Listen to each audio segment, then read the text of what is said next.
আসসালামু আলাইকুম। কি অবস্থা সবার, কেমন আছেন সবাই? তো সবারই জুম্মা মুবারক। আজকে আবার আপনাদের জন্য আমার লফটের একটা আপডেট, অনেক দিন পর।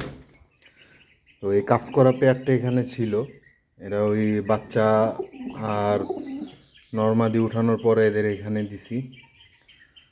আর কালো গলা ওই মাদিটা, যেটা জিরা গলা বললাম, ওটা ডিম পারে নাই, তো মাদিটা চেঞ্জ করে দিছি, এই আর কি।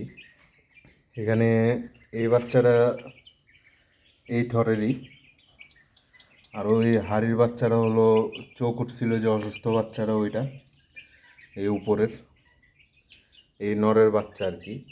তো এদের দুইজনকে একসাথে রাখছি, এরা এখানেই খায়। বাবা মা আলাদা করে দিছি এদের। আর এই এই থরে যে নর দেখছিলেন, ওই নরের সাথে আমার এই মাদিটা পেয়ারে দিছি নতুন করে।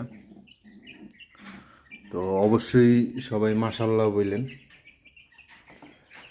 এই আর কি। আর এই যে বাচ্চাগুলা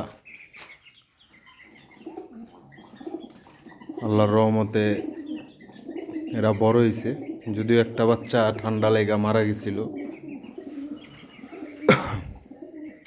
এই হচ্ছে দাপটির অবস্থা, আগের মতোই। হ্যাঁ, নরগুলা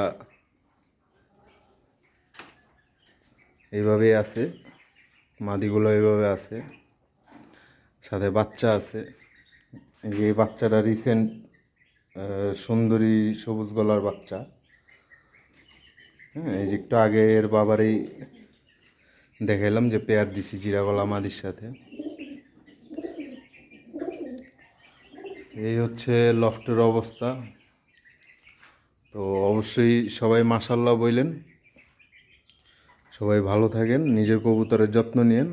আমার জন্য, আমার কবুতরগুলোর জন্য সবাই দোয়া করেন। আসসালামু আলাইকুম।